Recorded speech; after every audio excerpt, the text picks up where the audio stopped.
Another region that shows you a lot of love is Texas. Mm-hmm. And I wanted to ask about when you hooked up with UGK and Pimp C in particular, because I know y'all was close. Well, the first two places really far out of California that I ever was called to do a show was Houston, Texas, and Chicago. Okay. And when I got to Houston, they picked me up. I don't know if they picked us up in a limo, but at some point we ended up in a limo riding through the 5th Ward with the windows down, waving like politicians while kids in the hood was running up on the car. That's too short. And it was just like a big fucking deal. And I met Scarface and Jay Prince and all them early on, like first time going out. They said this club out there called Gucci's that was popping. And they became good friends right off the rip. Pimp C and those guys came like later on when Menace II Society came out. Okay. And I remember Pocket Full of Stones is probably the first thing that I heard that they did. It was on the soundtrack. And I'm not sure when we first clicked up, because I'm pretty sure it would have been because we were probably on the same show or something. But whenever it started, me and Pimp C, even more than Bun B, more than anybody, me and Pimp C just became really good friends. And he would just tell me how influential, Born to Mac was. Mm-hmm. Just looking at the album cover and listening to Freaky Tales and Dope Fiend beating those songs. And he was just saying he wanted to be a rapper and things like that. It was different people that influenced him, but Born to Mac was one of his influences. And he wanted to be that kind of rapper, that pimp shit, that slick shit, the jewelry and the fucking Cadillacs and shit. But Pimp C was dope, man. Pimp C was dope as fuck. I think we really clicked in the studio because a lot of these rappers rap to beats. Give them a beat and they can rap their ass off. But if you go in the studio with Scarface, he is literally playing guitars and playing bass lines and doing the song arrangements and shit. He know where he want the hook to go. It's in the wrong key. Like he's in there working with the producers or either producing himself. Pimp C is the same way. Pimp C, I really like being in the studio with him because he'll come in the studio and first thing we got to do is smoke some weed. Before we even damn near say, what's up? Light some weed. Just light it up. Let's smoke together. And he the kind of motherfucker who it's a drum machine laying around. It's a keyboard laying around. And we in the studio talking and laughing. And he like, what the fuck we just doing up in here? Let's, turn that shit on. And he just sit there. Cause we make music not focused. Like we're not going, let's make music. Right. We'll sit in the room for 2 hours before anybody even start to do a song or something. It's kind of part of the process. Pimp C is that motherfucker who'll start a session. And he'll just be like doing some shit.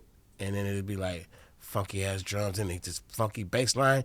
And then he starts singing. The motherfuckers don't really acknowledge his singing. Same thing with Scarface. These niggas sing in real life. They sing. They're not supposed to be singers by image, but go back and listen to all the hooks where you fucking, that choir class, whatever he was doing in high school, shit paid off. But Pimp C would, before you can even lift a finger, man, the song that y'all was getting ready to work on is funky as fuck. Eric Sermon used to do that shit too. Right. Eric Sermon's one of those motherfuckers, he started hitting on the drum machine or something. He seemed to pull shit out of his pocket like a rabbit out of a hat. Like, where the fuck you get that hook from? Where the fuck did that first come from? And I never seen E write shit. It's just, all these motherfuckers, E40, all of them, I'm a solo artist. Right. So when you get in the studio with all the 4 dudes I named, E40, Scarface, Pimp C, Eric Sermon, it's like cruise control. You know what I'm saying? These motherfuckers are making the song as much as you are. They doing more than you, and it cracks. MC Breed, I can go back through a bunch of Too Short songs and show you, because back then Breed would like write some shit and it wouldn't be like MC Breed wrote this, but he'd be like, hey man, watch this shit, and say some slick ass shit. He's like, man, it really don't go with my image. He wanted to write pimp rhymes. He wanted me to say them. So MC Breed would be in the studio. He'd be like, man, Short, you should say this. And he start rapping like 8 bars, and I just take it from there and just keep it going. But he always had like these little, as soon as he pull up on me, like, man, I got another one, man. Just hit me with like, I listen back to my shit and I go, damn, Breed wrote on like 10 fucking songs for me. But those, everybody I'm talking about, man, is like my real fucking friends. Like not just we collab. Like we fucking after the studio session, we go fucking do some shit, go break bread, eat somewhere, go hit a club or something. Yeah, do you have any crazy Pimp C stories? Because I know he's a pretty wild dude. Yeah, I can remember a few times. Pimp C used to have these uncontrollable outbursts of shit talking, and he didn't give a fuck if it was gonna lead him into a battle, whatever the fuck, it's gonna hurt somebody's feeling. He didn't give a fuck, and he didn't talk quietly. So, he would just get mad about some shit and just express himself. So he had I feel like this is when he came home from jail, that little jail stint he did, and he was on the constant rant of just mad at all kind of shit, talking about the sexuality in hip hop and the prices of dope and who was real and who wasn't. He was just like he came home like he was the hip hop police. Right. I'm regulating what goes on in hip hop. He was dead ass serious. He was gonna check anybody that was out of pocket. So he felt like one of the rappers from Atlanta was too close to his voice and his style, and it was the Attic Crew. I feel like it was Sean Paul. I don't know which one it was. I can't remember exactly who it was that he was mad at about the voice and the rap style. It was similar, but it's hip hop, whatever. But he was on it. He was also mad that it was a rapper called Short Dog too. That pissed him off too. And dude was from Texas. That was a thing. So this one night we're in Atlanta, we had a show in this Attic Crew, and they got all the groups that's affiliated with them are there. And they're probably wherever we at, it's kind of hood. It's them. It's they shit. And they got to be like 75 deep. They got the whole crew, the homeboys, the cousins, just big old country Atlanta motherfuckers. They there. It's they shit. And this is well along in time where it's not the early days when it was kind of friendlier. It's just the rah-rah Atlanta. And they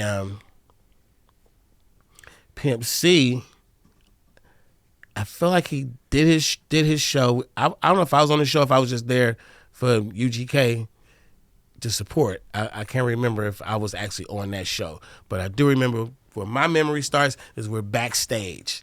It's like me, it's one other homie. Pimp C got like I feel like he used to have this Muslim dude that was like kind of security, kind of something like that.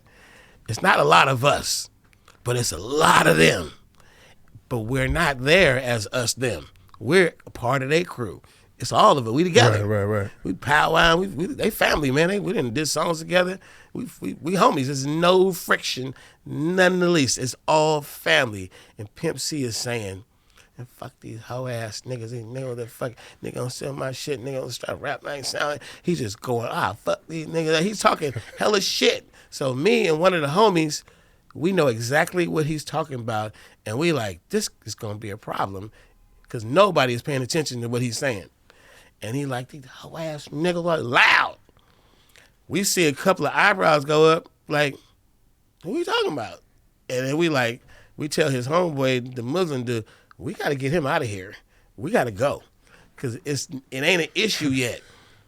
So we pushing him out the door for however we getting him out. We got to go. We leaving. However, they still ain't catching on. I feel like at the last second, the person who was getting it was like, he'd be like, man, I think that nigga talking shit about it. And started moving around.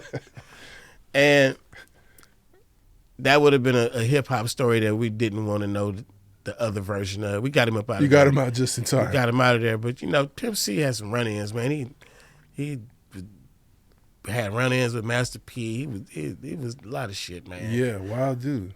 A lot of shit. He didn't give a fuck, man. Yeah. He didn't give a fuck. But they always call me to talk Pimp C off the ledge just to calm him down a little bit.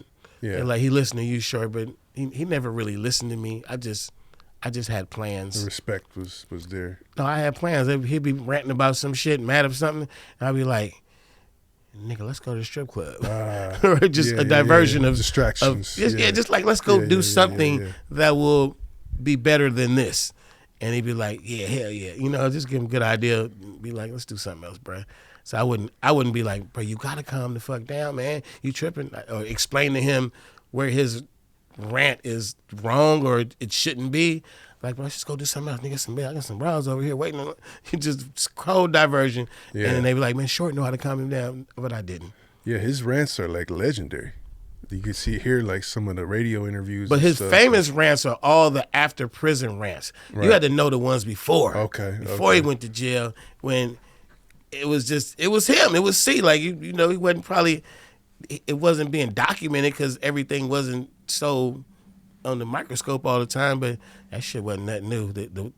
Before all the shit he was doing, because they had that magazine, Ozone, and Ozone was kind of like, he was writing an article. I don't know if he wrote an article in Ozone, and every article was some shit talking shit. I gotta pull that up. That sounds dope. Yeah, it was like a rant section. Oh shit, we need more of that in hip hop. Shit, let people cook, let people rant. I miss stuff like that, like the Ozone magazine and stuff that would written format highlight not only the stars but also the up and comings and shit like that, and give everybody a voice and a picture to be seen. Yeah, for sure. We are about to launch the exclusive History of the Bay Patreon. You're going to get the first access to all podcast episodes. As soon as they get recorded and edited, they're going to the Patreon first. You're going to get weekly bonus content. I'm talking about behind the scenes and special features on Bay Area history. You can suggest guests, suggest topics, and get a guaranteed response. And there's even a feature where you get access to the studio calendar. You see which guests are scheduled and you can submit questions in advance. There's a feature where you can get a shout out in every podcast episode because I want it to be known who's really supporting, who's really helping this platform grow. There's gonna be meetups in the Bay Area every 3 months for just the patrons. We're gonna come together in a dope environment, chop it up, kick it. There's discounts on merch, discounts on tickets, a whole lot more. So make sure you head over to our Patreon. The link is in the description, and I'll see y'all over there. Recognize where you got the game. We got our own style, got our own slang. Northern California is a West Coast thing. This is the history of the Bay. Recognize where you got the game. We got our own style, got our own slang. Northern California is a West Coast thing. This is the history of the Bay.